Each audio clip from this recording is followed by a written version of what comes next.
लो दोस्तों, स्वागत है आपका अनफोल्ड इंडिया में। दोस्तों, आज भारत का जो डिप्लोमेटिक पोजीशन है वो इतना ज़्यादा मजबूत है कि चाहे जो वेस्टर्न कंट्रीज़ का ग्रुप G7 हो या फिर G20 की प्रेसिडेंसी करना हो या फिर जो वेस्टर्न कंट्रीज़ के खिलाफ ग्रुप माना जाता है ब्रिक्स, उसमें पार्टिसिपेट करना हो, भारत सब में पार्टिसिपेट करता है। उसी से रिलेटेड अब एक बहुत ही बड़ी खबर निकल के आ रही है कि PM Modi to attend BRICS summit in South Africa. ये देख सकते हैं आप, द हिंदू का आर्टिकल है कि प्राइम मिनिस्टर मोदी जो है वो ब्रिक्स समिट को अटेंड करने के लिए साउथ अफ्रीका जाएंगे। और सिर्फ इतना ही नहीं, एक तीर से दो शिकार करते हुए जो प्रधानमंत्री नरेंद्र मोदी हैं वो उसके बाद 25 अगस्त को जाएंगे ग्रीस की विजिट पे। नाउ ये विजिट बहुत ही इंपॉर्टेंट होने वाली है क्योंकि इतिहास में पहली बार कोई इंडियन प्राइम मिनिस्टर जो है 40 सालों के बाद जो है ग्रीस का विजिट कर रहा है। तो 40 साल एक बहुत ही, हमारे टोटल देश को आज़ाद हुए ही 77 साल हुए हैं, तो 76 साल हुए हैं। तो इतने में अगर 40 सालों बाद कोई प्राइम मिनिस्टर जा रहा है तो ये बहुत ही बड़ी बात है। तो हम इन दोनों मुद्दों पर चर्चा करेंगे, लेकिन उससे पहले अगर आपने अभी तक चैनल को सब्सक्राइब नहीं किया है देन प्लीज़ चैनल को सब्सक्राइब कर लें, बेल आइकन को प्रेस कर लें और वीडियो को लाइक करना ना भूलें। देखिए, सबसे पहले तो 22 से 24 अगस्त तक जो है प्राइम मिनिस्टर नरेंद्र मोदी वो साउथ अफ्रीका जाएंगे। वहाँ पे वो साउथ अफ्रीकन प्रेसिडेंट से मिलेंगे और जो ब्रिक्स की मीटिंग है वो इस बार की बहुत ही इंपॉर्टेंट होने वाली है क्योंकि बहुत सारे मुद्दों पे चर्चा होगी ब्रिक्स की मीटिंग में। लेकिन जो सबसे बड़ा मुद्दा है वो है ब्रिक्स के एक्सपेंशन के मुद्दा क्योंकि जो ब्रिक्स है उसमें बहुत सारी कंट्रीज़ और हैं जो आना चाहती हैं। आप देख सकते हैं ये आर्टिकल की 44 countries now interested in joining BRICS as multipolar world takes shape.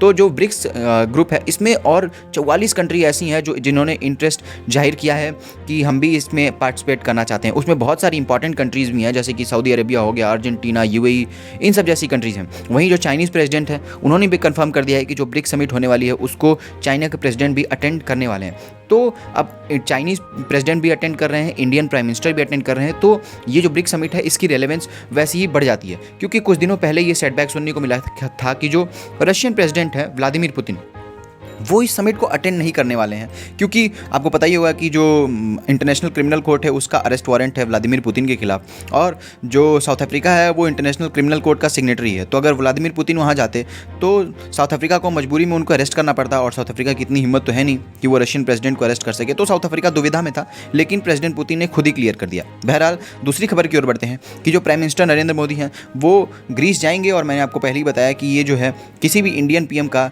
Greece में 40 सालों बाद पहला विजिट है। तो ये विजिट बहुत ही इंपॉर्टेंट होने वाला है क्योंकि ग्रीस जो है वो मेडिटेरेनियन सी में एक बहुत ही इंपॉर्टेंट कंट्री है।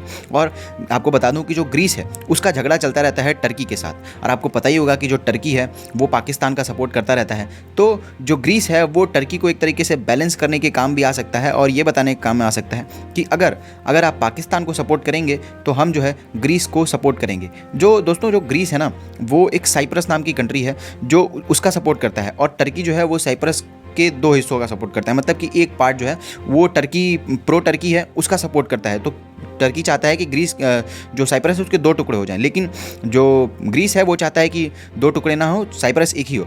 तो इस मुद्दे पर भी जो है भारत इन दोनों का बात होगा। उसके साथ साथ जो डिफेंस है उस मामले में हम ग्रीस को कुछ ना कुछ एक्सपोर्ट कर सकते हैं। तो ग्रीस जो है वो एक इंपॉर्टेंट पार्टनर होगा टर्की को बैलेंस करने के लिए मेडिटेरेनियन में। और वैसे भी जो है इन्वेस्टमेंट, ट्रेड और टूरिज्म के हवाले से भी जो ग्रीस है वो बहुत ही एक इंपॉर्टेंट कंट्री। आपको पता होगा कि जो ग्रीक सिविलाइजेशन है वो वन ऑफ द ओल्डेस्ट थी। हालांकि अब तो वो सारी सिविलाइजेशन खत्म हो चुकी है, लेकिन जो ग्रीस है वो एक बहुत ही इंपॉर्टेंट कंट्रीज़ में से एक है। और टर्की को चेक एंड बैलेंस रखने के लिए जो ग्रीस से हमारा रिलेशन है ये काफ़ी ज़्यादा इंपॉर्टेंट रहने वाला है। नाउ देखते हैं कि क्या क्या डेवलपमेंट होती हैं, कौन कौन से मेमोरेंडम ऑफ अंडरस्टैंडिंग साइन होती है।